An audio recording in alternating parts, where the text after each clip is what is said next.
time for our chat with Shane Richie. I popped down to the theatre in the week and had a good old chat with Shane. It's been 20 years since we last spoke chatting to him about that while that record was playing. When Shane appeared at the Harvey Adams Stadium in Bilborough, all about the world's biggest hug.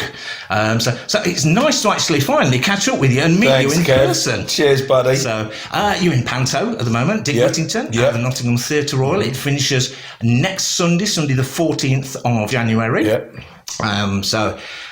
It's been a busy old 40 years, hasn't it? Yes. You're looking good on it, I tell you. Bless you. I'm glad you're wearing glasses. It's been actually 45 years. I've been doing this, well, as a professional, When I started, when I was like 13, 14, doing theatre. But then I joined Equity, which I suppose that's when they say you're a pro. That's why I was 16 when I joined Equity. So that was 1980. But I've been doing it a couple of years before that, in 78, 79, when I joined my local youth theatre. And then I was touring. I had parents who were very understanding. Well, half the time they didn't know where I was anyway. But now I worked with a local youth theatre, It's great. And it all really started as a Blue Coat, didn't it? The whole entertainment down on the Isle of Wight. No, my first time was in it was in Pakefield in 1980 in Lowestoft, and that was something that was never in the wheelhouse. It was never something I had thought about doing. I was a jobbing actor, and like most actors, most of the time I was out of work. And I remember seeing an advert in the Stage, and it said looking for seasonal entertainers, and funny enough, a lot of actors around about that time would go and do it. And so I went along, lied about my age. I was 16 at the time. Lied about because you had to be 18 to work on Holiday Park. And kind of did that for the summer, went back to acting, and had such a good time. I got asked, would I go and do another summer season in 81? Went back, and then I went to America, studied in America as an actor, and then I did another 2 seasons after that. And during that time, I really enjoyed doing stand-up comedy.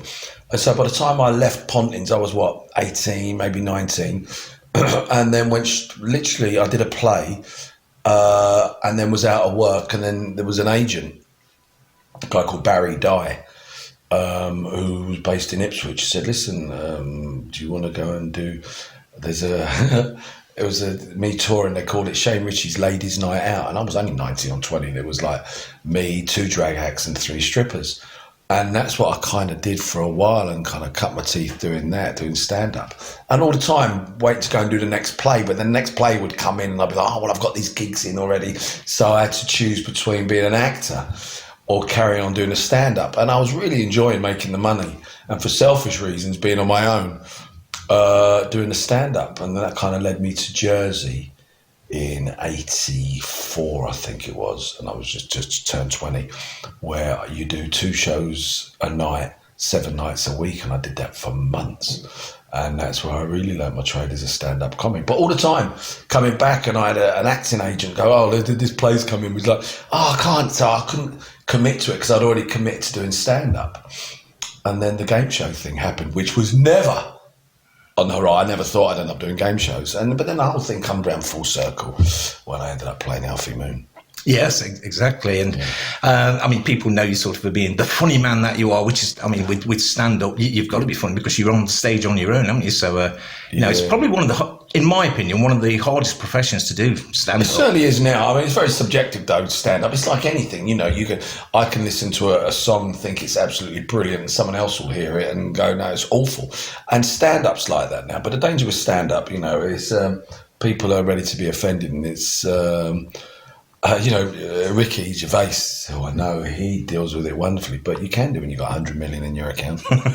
You kind of don't care what people think when you've got that sort of money. you go on and you just do your bit. You just think of the money, don't you? That's right. So you mentioned musicals as well. You was it co-wrote and produced Boogie Nights, which has been here? Yeah, we were just talking about that today, funny enough. Yeah, Boogie Nights. It was a play that I was writing called Tank Tops and Tarts, and it was a semi-autobiographical. It was based on me growing up in North London, big Irish community and a black community, and it was about the trials and tribulations of a 15-year-old boy, loosely based on my life.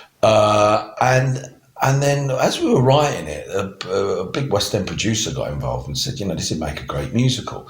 And then we changed the title to Boogie Nights, not knowing there was a film with Burt Reynolds and Mark Wahlberg about to come up, which was kind of soft porn film. Yeah. So, we went out on tour with Boogie Nights. We did here. We went all over the world. Did 3 months in the West End. Played America. I mean, it's still going now somewhere. Yeah. Occasionally get the odd little check for it. But that was one of the very first jukebox musicals. Now, you can go anywhere around the country and find a jukebox musical, but that was one of the very first. Now, you try and get the rights to, any of the Nile Rodgers or the Chic or Elton John song, you'd have to pay thousands. Yeah. But back then, nobody was kind of doing it. Yeah. Now, I think the first thing I saw you on stage doing was what was the Jack Nicklaus? One Flew Over the Cuckoo's Nest. Was that here? That was here. That's here. And that was a while ago, wasn't it? So that showed you more as a more serious actor. Am I right in thinking that? I mean, I take it seriously when I get the opportunity to play a part like that. The general public take it seriously, but I took over from Christian Slater. He'd done it in the West End and decided to tour with it, and it was another opportunity for me just to, spread my wings and to be given an opportunity to play that character. Was wonderful. And funny enough, it was the same producers some years later that asked me to do Everybody's Talking About Jamie, where I played a drag queen. Yeah. Loco Chanel, yes. I did that in the West End, myself and Leighton Williams, and then we did the first UK tour. It's funny, there's certain producers that will give me the opportunity to do stuff like that, and there's others that go, no. See, the nice thing about showing that other side of Shane Richie, the actor, as well, is people just don't see you as a comedian, someone who can go on stage, be funny and everything else like that. And at the moment, in EastEnders, of course, you've got the very serious line, haven't you, of the prostate cancer. Yes. Yeah, but it's interesting having a career this long. It becomes generational. There'll be people, I'm going to be 60 next year. There's people my age that will remember the stuff I did in the 80s, whether it was Live from the Palladium and then the game shows in the 90s, and then doing Grease the musical. And there'll be a whole generation that will only know me from EastEnders. And now there's another generation. When I went back to EastEnders 2 years ago, there's a whole generation going, who's this bloke with the Larry shirts? Just being cheeky, and because they didn't see me first time round as Alfie Moon. So I suppose I'm fortunate that this is not my first rodeo in show business. That I've been around long enough to know what works and what doesn't, I think. But mind you, the parameters are always changing. But no, back to you about playing the prostate cancer. Yeah, when I was approached about playing that storyline, it kind of was a curveball I didn't see coming. But sitting down with Chris Clenshaw, the exec producer, and obviously the bosses of EastEnders, we said, right, this has got to be about the long game.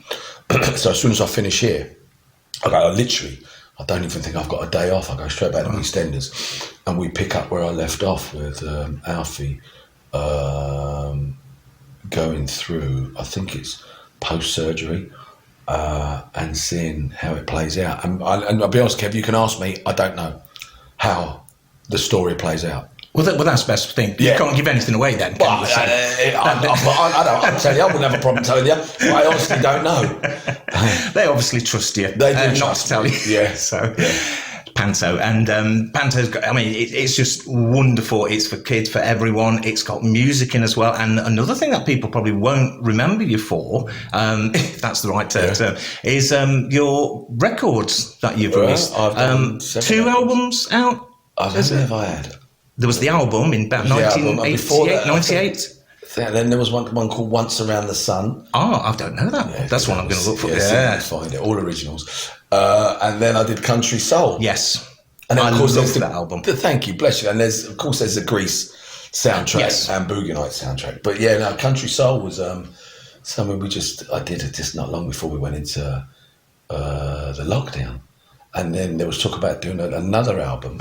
But it's just, you have to commit a lot of time, which, in my dressing room at EastEnders, funny enough, I have a guitar and a piano.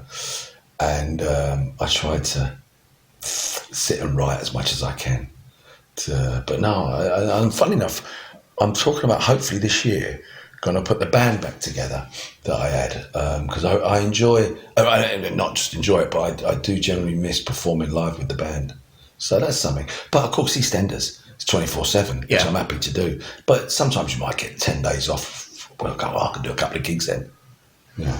See, one of my favourite tracks on there is a cover version. There's a lot of originals on there, but the bluegrass version of "I Won't Let the Sun Go Down on Me," I love that. Yeah, thanks, mate. It gets you dancing around while you're doing your washing up. That song. It's so fun. I remember because Nick Kershaw is a friend of mine, and I remember approaching Nick, and I said, "Nick, just come and play the guitar." He wouldn't entertain it.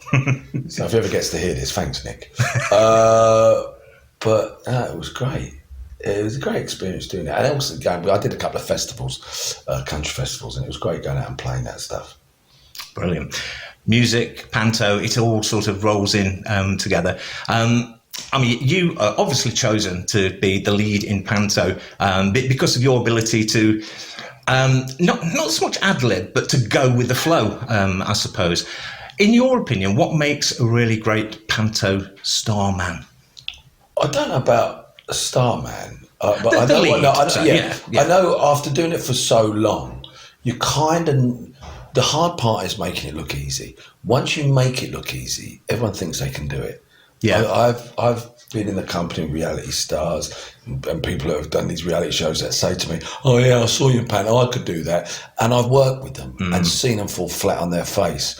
You've got to get the balance right. It's like the humour's got to be able to hit the 80s plus the 4-year-olds, So, I mean, I've seen you in panto, and I mean, you do make it look so easy. It's like you just wander on stage, do your bit, and that's the hard go part. off. That's the hard part. You've mastered that. You really have. Yeah, and after it just looks years, so. Well, you'd have thought you'd have got it after that. But watching the greats, I've worked with Les Dawson, Terry Scott, and I've seen these guys do it, and I've gone, okay. And you kind of learn something. You might cherry pick something they did, and and stuff they did that wouldn't necessarily work for me. But no, there's only a few of us now that can kind of go out and go right. The complete all-rounders. That's what you are, anyway. So well, that's become a dirty word occasionally, hasn't it? Yeah. Well, I don't mind using the odd dirty word. So we're not on air. You're an entertainer. Yes, a legend. You're far too young to be a legend. Thank you, Kev. You are, but you're heading in that direction anyway. Bless you, thanks, so mate. It's been lovely to catch up with you. Cheers, buddy. It took 20 years to do it. Yeah, well, let's not leave it 20 years, okay? Exactly, yeah. So when the next album's out, we'll chat more about brilliant. that. Thanks, man. So Shane is starring in Dick Whittington, along with Dr. Range and loads of others who are absolutely amazing. At the Theatre Royal here in Nottingham. Till January the 14th. Till Sunday, January the 14th. That's right. All right. Have a great new year. Thank you, too, Shane. mate. Take care. Take care. Bye-bye. Well done, mate. Is that all right? Yeah, you happy with that? I'm happy with that, yeah. I should just stop this.